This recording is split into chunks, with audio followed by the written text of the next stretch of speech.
Something was wrong. I knew it the moment I saw Mrs. Henderson staring at me through her blinds. Her eyes never blinked. She just watched, unblinking, her thin lips slightly parted like she wanted to whisper something or scream. But she never did. Just stared. I waved, forcing a smile, hoping it would snap her out of whatever trance she was in, but her face didn't change. The hairs on the back of my neck stood up. I didn't know then that the collapse had already begun, starting with people long before monsters showed up. It wasn't just her. Everywhere I went, things felt off. The cashier at the convenience store held my gaze way too long, handing me the change as if he were memorizing my face. My friend Jason laughed too hard at my joke, his eyes wide, too bright. I tried brushing it off, but deep down that nagging feeling whispered louder. Something was terribly wrong. The paranoia seeped in slowly, like a cold draft in an old house. My cereal tasted metallic. My coffee smelled weird, like pennies. My gut twisted in suspicion. I tossed out half the groceries I bought, convinced they'd been tampered with, contaminated. I couldn't trust the food, couldn't trust the air. Each breath felt thick and tasted bitter, like the aftertaste of blood. Within hours, reports started filtering in. Nothing clear, just vague warnings on social media. My phone buzzed with notifications, each contradicting the last. "Stay calm," said one message. "Lock your doors," said another. News outlets tried to keep a straight face, but their anchors' eyes were terrified, voices shaky. Cops started blocking off streets, then neighborhoods. Helicopters droned overhead and sirens wailed, closer every hour. Then the broadcasts started glitching. Screens froze mid-sentence. The faces of newscasters twisted in frozen panic. Soon, they weren't saying anything at all. The authorities said they had it under control, but their voices cracked, their lies barely concealed beneath desperate reassurances. We all knew they had lost control already. By nightfall, my neighbor Greg had boarded up his windows. Across the street, Anna yelled at her kids, dragging them inside. Even Jason stopped answering texts. I followed their lead, heart pounding in my chest as I secured my apartment door with everything I had: deadbolts, chains, even a dresser wedged under the knob. Paranoia was our new normal. Every sound, every footstep in the hallway was a threat. I couldn't sleep. Shadows danced across my ceiling from headlights passing outside, making shapes that looked too much like people lurking. Each creak of the building sounded like footsteps closing in. The darkness pressed down like a living thing, suffocating and heavy. Then it started. The banging. Soft at first, almost curious, as if whoever or whatever was on the other side was testing for weaknesses.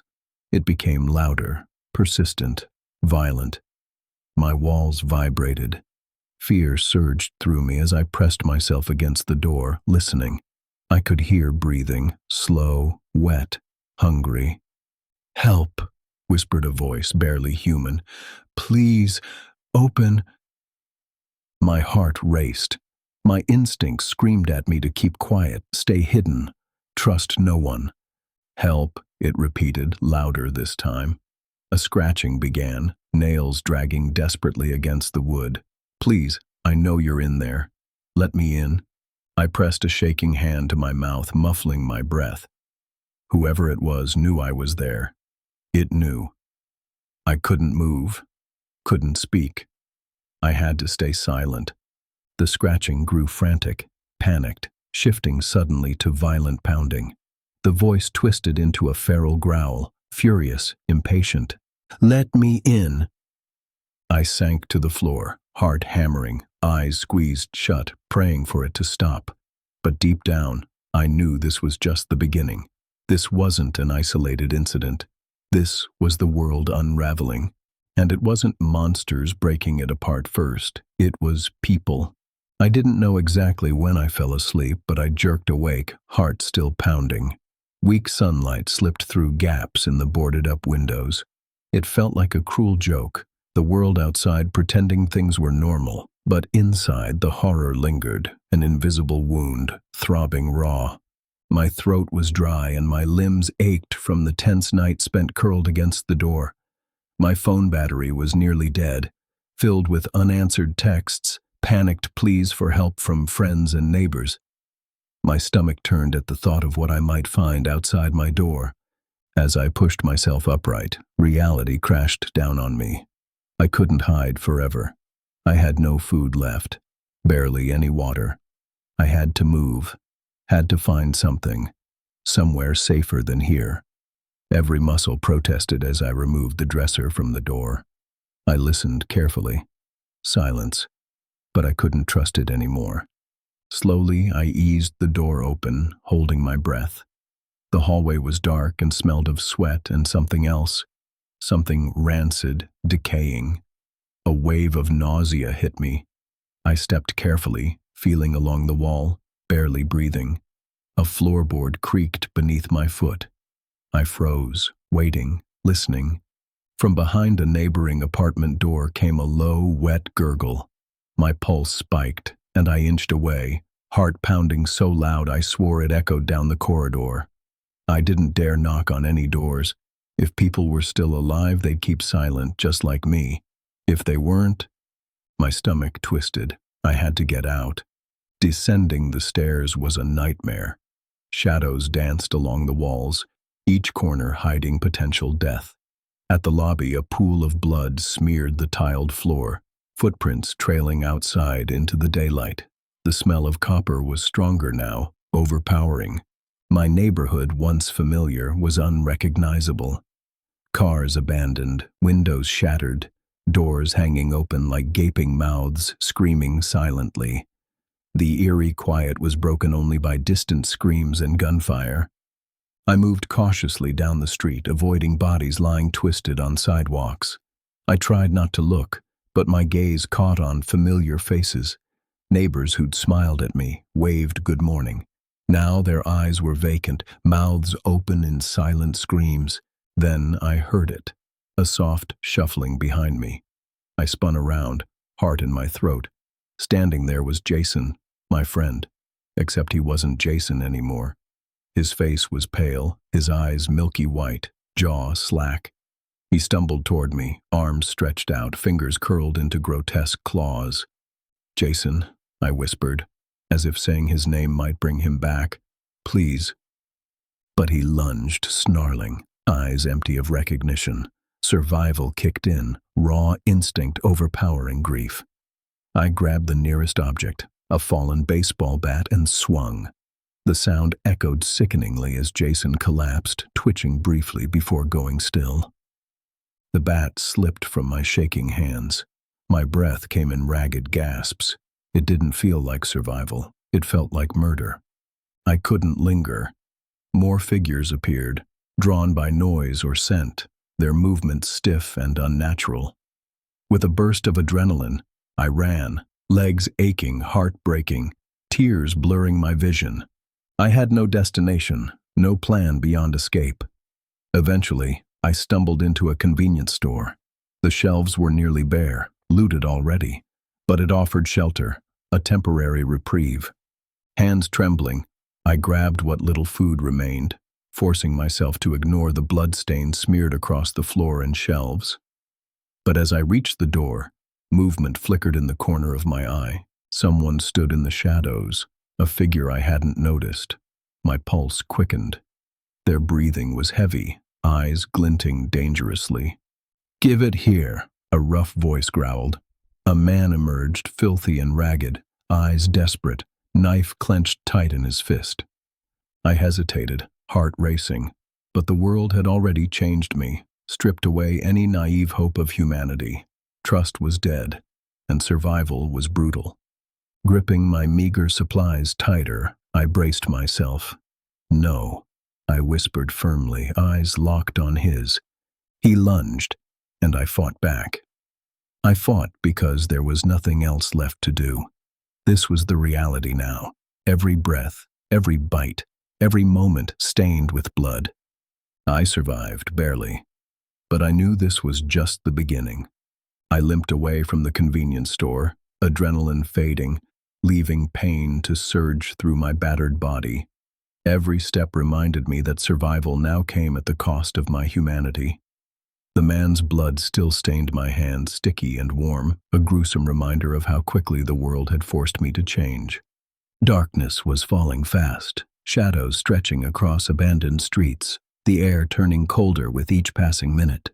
My breath fogged in front of me, mingling with the acrid smoke drifting from distant fires. Every nerve screamed to find shelter, somewhere safe to hide. But deep down, I knew nowhere was truly safe anymore. In a haze of exhaustion, I stumbled toward a small apartment building at the end of the block. The door swung open with a creak, the lobby quiet and untouched by the chaos outside. For a brief, surreal moment, it almost felt normal, as though the world hadn't been torn apart. But I wasn't fooled. I couldn't afford to be. I climbed the stairs slowly, muscles aching with every movement. Most doors hung open, apartments ransacked, furniture overturned, photos smashed, lives shattered. But one apartment remained closed, secured with locks and bolts. Cautiously I knocked, softly at first, then louder. "Please," I called, voice cracking with desperation. "I just need shelter. I won't hurt you." Silence. Then a small, hesitant voice replied, "Are you infected?" It sounded young, terrified. "No," I answered quickly, throat tightening. "I promise. I'm okay. Please, I just need to rest." A pause stretched unbearably before locks rattled. The door creaked open just enough to reveal a young woman, eyes wide, clutching a baseball bat defensively. "My name's Emma," she said quietly, eyes scanning me warily. "Don't make me regret this." I stepped inside, relief mingling with lingering dread. The apartment was dark, lit only by candles, the curtains tightly drawn. Emma locked the door behind me, securing the deadbolt again, hands trembling. She wasn't alone. 2 others sat huddled in the corner, eyes hollow, faces streaked with dirt and tears. One was an older man, face weathered and hard, the other a teenage girl, thin and shaking uncontrollably. They barely acknowledged me, wrapped too tightly in their own fear. Emma handed me a bottle of water and a protein bar. "It's not much," she whispered, sitting beside me. "But it's something." "Thank you," I managed, choking back emotion as I drank deeply, realizing just how dehydrated I'd been. The food tasted stale but was the best thing I'd ever eaten. Emma watched me carefully, curiosity breaking through her guarded expression. "What's it like out there?" she finally asked. I hesitated, unsure how much to reveal, but lies felt pointless now. "It's bad," I admitted softly. "People are turning on each other faster than the infection spreads. It's not just the dead you have to fear. It's the living, too." She nodded slowly, eyes distant. "We've been hiding here since it started, hoping it would blow over." Her voice cracked bitterly. "But it's getting worse, isn't it?" I couldn't lie. Yes. Hours passed, silence punctuated only by occasional screams from the streets below. My body begged for rest, but sleep felt dangerous, vulnerability too costly now. Emma eventually broke the silence again, voice low and trembling. "Do you think anyone's coming to save us?"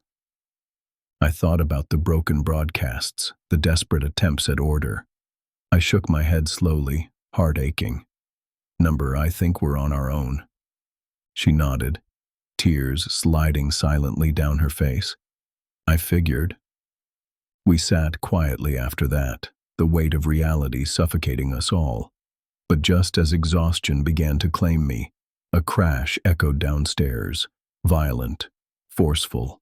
Glass shattered, wood splintered. Panic surged through us, eyes wide with terror. "They're here," Emma whispered, voice breaking. "They found us." Heavy footsteps pounded up the stairs, guttural growls and frantic screams slicing through the air. The older man scrambled to barricade the door, but it was useless. The pounding grew louder, faster. The door shook violently, locks rattling. Fear gripped me, paralyzing and raw. Then, a splintering crack filled the room. The door burst open. Figures flooded in. Not monsters, but humans, wild-eyed, armed, and dangerous. Their leader, face twisted with cruelty, stepped forward, eyes sweeping over us hungrily. "Welcome to the New World," he sneered, lifting his weapon.